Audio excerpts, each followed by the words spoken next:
bonjour à tous, bienvenue pour cette nouvelle émission de Emma-chan Manga. Donc c'est la 9e et je vais aujourd'hui vous parler donc comme d'habitude de 5 titres qui ne sont pas sortis en France.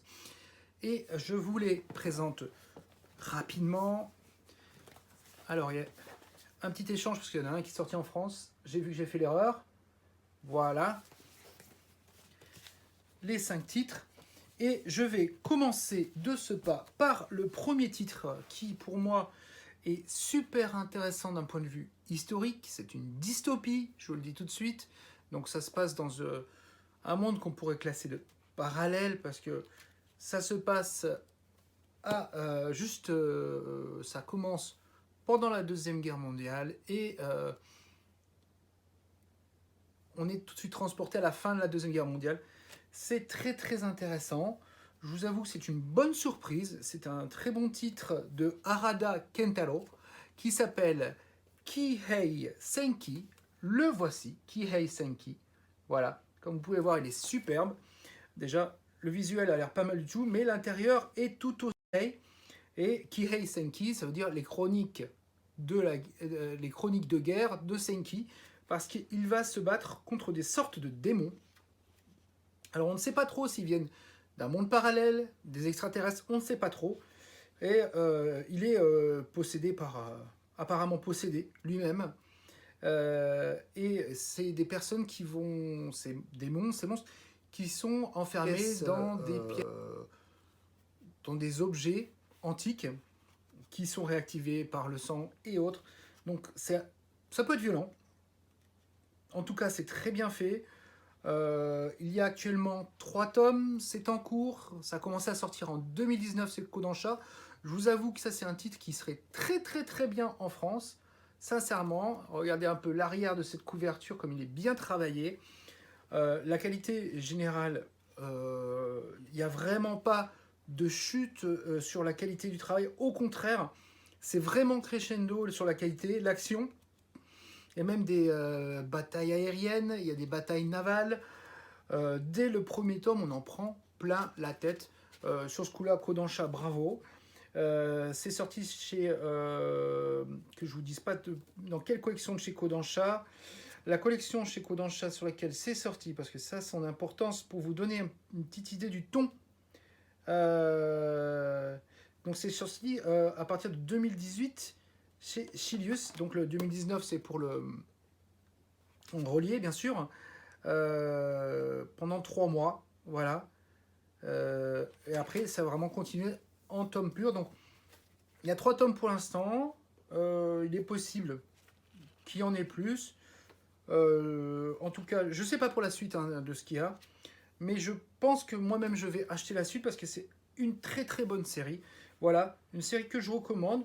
Je dirais que pour même cette semaine, je vous avoue que c'est mon coup de cœur de la semaine. Oui, c'est rarement que je fasse des coups de cœur de titres comme ça, mais là, il y a de l'histoire, de la dystopie, du fantastique, des combats, enfin c'est dynamique. Certains diraient que, moi je dirais que c'est un excellent roman, il y a des divinités extérieures. Je vais pas trop vous dévoiler l'histoire parce que c'est franchement bien. Ça, j'ai hâte que ça sorte en France. Alors si c'est sorti en France, mea culpa, notez-les moi dans le commentaire et en profitez-en aussi pour vous abonner en même temps. Tiens. Alors, le deuxième dont je vais vous parler, c'est le titre d'une mangaka qui a une belle carrière déjà derrière elle, puisque ses premiers mangas datent des années 80. C'est Sasaki Junko, qui a un style donc de l'époque, un très beau style, pour son manga Deep Green. Alors Deep Green, comme vous pouvez voir, c'est super, déjà c'est beau, voilà, c'est des très beaux dessins.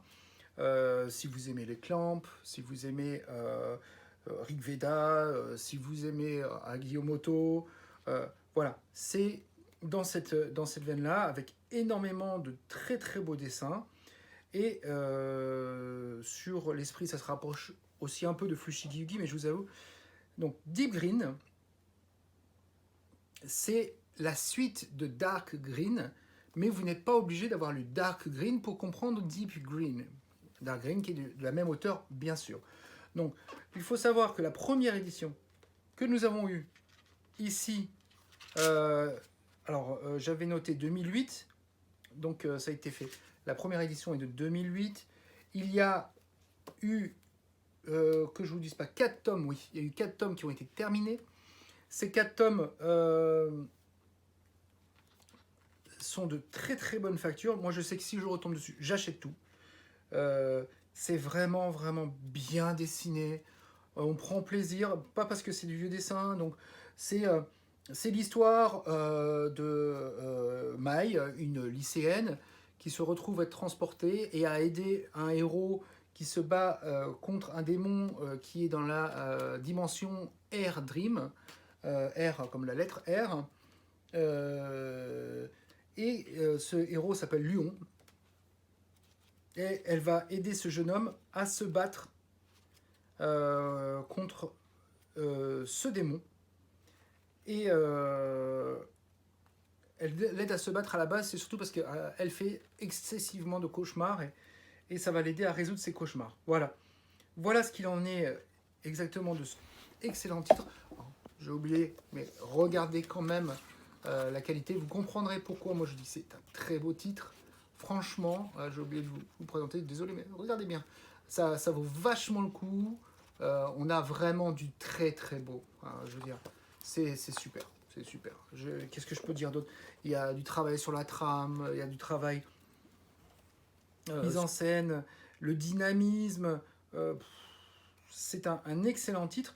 Et je suis très étonné que Sasaki Junko ne soit pas plus édité en France. Voilà. Peut-être moi je me suis trompé, mais bon. Voilà, je vous invite très fortement à mettre des commentaires si vous aussi vous aimez ce titre. Pourquoi pas, on essaiera de nous le présenter à des éditeurs français pour leur dire ben voilà, ça vaut le coup, cette série-là. Voilà. Le troisième titre que je vais vous présenter aujourd'hui est un vrai ovni. Alors, c'est un ovni par le sujet qu'il traite, parce qu'il va traiter, je dis bien par les sujets qu'il traite, il va traiter des chargés de relations publiques dans une banque. Et c'est ça toute la subtilité. On a déjà parlé des chargés relations publiques, on n'en a pas de base. Et là, c'est autour d'une banque. Ginkoro Gaitanto Takenaka Haruo. Alors, voilà. Vous voyez, la couverture est très simple. C'est en 8 tomes chez Kodansha. C'est écrit par Ryo Takasugi et Ryo Oshino. Le trait, je vous laisse regarder là. Vous verrez que c'est un trait qui est propre, simple. L'histoire prime vraiment sur le dessin, même si les décors sont très travaillés. C'est toujours très propre, très carré. Même les bâtiments en destruction qu'on peut voir, les immeubles. Il y a la trame. On considérait vraiment que c'est pour un seinen, je vous avoue, parce que l'histoire est très compliquée. Mes enfants ont eu du mal à rentrer dedans, donc je trouve que c'est vraiment avec des sujets assez adultes quand même. Il y a la trahison, des manigances, c'est très travaillé, il y a beaucoup de second degré, même plus. C'est vraiment pas du tout évident d'accès pour un public. Je vous avoue quand même que ça, je ne pense pas que ça sortira en France. Voilà. Parce que c'est le monde des banques japonaises qui est encore différent des banques françaises, parce que la relation avec le client est différente. La relation avec le client riche est aussi différente. Donc, c'est propre. Si vous avez aimé des titres, je dirais un peu comme Sanctuary, point de vue de la complexité scénaristique, oui, Sanctuary ou Hit, point de vue de la complicité scénaristique, alors là, oui, c'est un titre qui est pour vous, mais il est pas facile d'accès. Par contre, point de vue du japonais, il est assez facile. Le japonais utilisé dedans n'est pas très difficile. Très peu de termes techniques. Mais ça ne donne pas une très bonne image quand même des banques japonaises. Hein. Je vous avoue. Donc voilà l'OVNI en 8 tomes qui Mr. Ao Takenaka in charge of Bank Public Relations, parce qu'il y a un titre en anglais aussi, sorti chez Kodansha en 2015, 8 tomes de Ryo Takasugi et Ryo Koshino, qui était l'ovni de la semaine. Maintenant, voici un titre un peu atypique, déjà parce que son titre est en russe. Shimguru. De Satoshi Sugiyama. Alors pourquoi il est en russe? Parce que ça fait allusion au début de l'histoire à ce qui se passe, puisque on a, je vous montre ça tout de suite, la couverture tout d'abord, et je vais vous laisser regarder pendant que je vous explique un peu l'histoire. Ça spoil pas vraiment, je vous rassure, dès l'arrière c'est noté. On a des personnes qui viennent acheter des animaux rares, modifiés génétiquement, etc., etc. Des animaux atypiques, donc des personnes très riches qui veulent acheter quelque chose d'exceptionnel. Ils ont déjà tout ce qu'ils veulent et on voit là, on est en bord de Hokkaido sur la partie russe, donc un peu plus au nord au niveau des îles Sakhalines. Et on a malheureusement un animal particulièrement qui s'échappe grâce à l'aide d'un autre qui est très intelligent. Je vous dévoile pas trop l'histoire non plus parce que c'est une partie intéressante. Et ce sont des animaux manipulés génétiquement et on se trouve avec un tigre qui fait 15 mètres de hauteur, énorme, avec des crocs un peu plus assez. Donc ils ont fait vraiment des manipulations génétiques importantes et les animaux se rebellent, s'évadent et font échouer le bateau au bord d'Hokkaido. Voilà. Et une petite ville va être sous la menace de ces animaux sauvages, féroces. Pour vous donner une idée quand même, la patte du tigre fait la taille d'un homme normal, donc 1,50 m. Vous imaginez un peu. C'est assez violent. Et on va voir les humains qui essaient de s'échapper. Donc c'est une course-poursuite de survie face à des monstres qui sont particulièrement voraces et dangereux. Donc c'est sorti chez Asahi, Asahi Shuppan. Je vous rappelle le titre en 2021, donc c'est assez récent. Il y a un tome, c'est toujours en cours apparemment. Je regrette quand même, des fois le titre est un peu irrégulier. Des fois on trouve ça un peu bâclé point de vue des humains. Les animaux sont toujours, les animaux et les décors sont toujours très très beaux. Mais dès qu'il s'agit des humains, je sais pas, j'ai l'impression que l'auteur va dessiner les animaux et les décors et laisser les humains à ses assistants qui sont peut-être moins bons que lui. On ressent un peu cette... Donc c'est un titre qui est un peu bizarre, le scénario est super. On accroche, on décroche pas surtout, même si c'est assez horrible sur certains points. Violent, horrible, ou même... voilà, ça fait penser à pas mal de films d'horreur où on est pris au piège, totalement isolé, face à une horde de monstres qui vous attaquent. Donc, le principe est assez classique, mais c'est bien orchestré. Donc, je vous répète ce titre qui est Shimuguru de Satoshi Sugiyama chez Asahi Shuppan, un tome pour l'instant.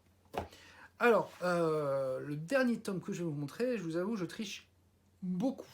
Alors, beaucoup, pourquoi? Déjà parce que c'est un tome 2 que je vais vous montrer, pas le tome 1. Ça n'a jamais été édité en France, ça par contre c'est le cas. Mais voilà, je vous montre un tome 2 et puis ça remplace un tome que j'avais remarqué qu'il était sorti en France. Voilà. Tandis que celui-ci, je sais qu'il n'est pas sorti en France parce que il s'appelle Ijiwa le Bassin. Alors, le titre veut simplement dire la mémé méchante. Ou la méchante mémé, c'est vous qui voyez. Et donc, on voit toutes les mauvaises farces, je vous laisse regarder ça un peu, les mauvaises farces d'une mémé par rapport aux gens. Donc elle cherche toujours à les... elle a toujours des réflexions méchantes, et puis des fois elle résout des situations grâce à ces réflexions. Mais par exemple, la dernière case, c'est en Yonkoma, hein, c'est des 4 cases. Moi j'aime particulièrement cet épisode-là, Voilà, je vous laisse regarder. Donc la première case, il y a, ça fait dire, oh, est-ce que ça te dirait d'aller voir un match de catch, de regarder un match de catch? Elle dit, mais faites ce que vous voulez, les petits. Ils commencent à regarder le match de catch et elle prend le chat, elle lui fait des prises de catch. Et elle fait, j'ai besoin, il faut, et les autres ont eu peur, tellement peur qu'ils disent, bon ben moi j'ai un rendez-vous chez le dentiste et moi j'ai un rendez-vous, moi j'ai un, qu'est-ce qu'il dit comme rendez-vous déjà? Je dois aller chez le pharmacien. Et ensuite, elle regarde son émission télévisuelle qu'elle voulait regarder.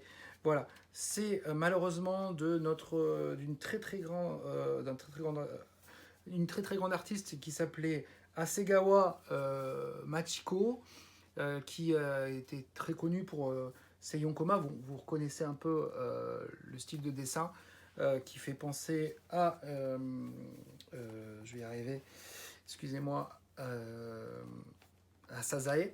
Voilà, c'est dans ce style-là, clairement. C'est pas un format qui passerait très bien en France, malheureusement.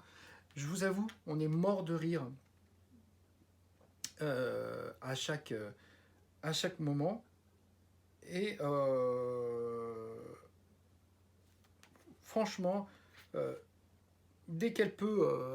bon, il lui arrive aussi des mauvaises expériences, mais dès qu'elle peut embêter son prochain, la méchante mamie est toujours là. Hein, la méchante mémé ou la méchante mamie.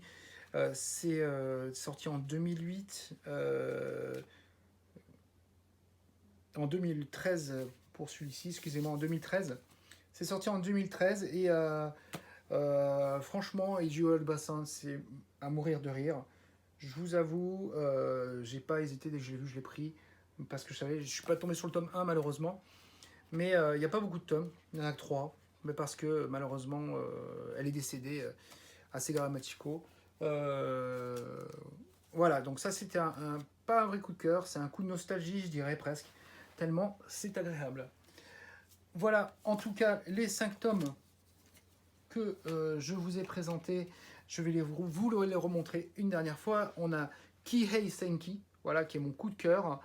Pour cette excellence qu'on dira maintenant un shonen, mais qui est une aventure dystopique face à des démons, donc très fantastique, excellent. Ensuite, on a Deep Green, qui est la suite de Dark Green de Sasaki Junko. De très très belle aventure sous des petites touches d'isekai, mais dans le premier esprit du terme de type Fushigi Yugi. Excellent, bien fait, bien dessiné et autres. Ensuite, on a le petit ovni de cette histoire qui est Mr. Haruo Takenaka in charge of Bank Public Relations, en 8 tomes, sur un chargé des relations extérieures dans une banque. Ensuite, on a la violence pure et propre animale avec Shimguru de Satoshi Sugiyama. Graphiquement moins accessible, mais une histoire qui vous accroche dès le début pour un suspense horreur. Et ensuite, un petit bijou à avoir, la Ijiwaru Basan, que je recommande à tout le monde.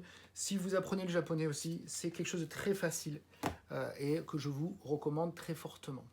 Alors, voilà, notre émission se termine maintenant. Je vous invite donc à mettre des commentaires si vous avez aimé certains points, ne pas aimer d'autres, n'hésitez pas. J'accepte toutes les remarques constructives, il n'y a aucun problème.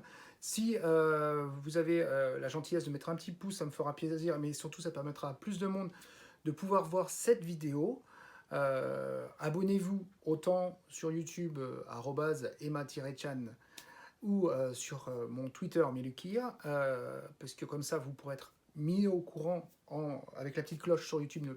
N'oubliez pas de l'activer pour savoir les nouveautés qu'il va y avoir autour de Emma-chan, puisque Emma Expo, là je vais mettre de plus en plus de vidéos, donc restez bien en contact.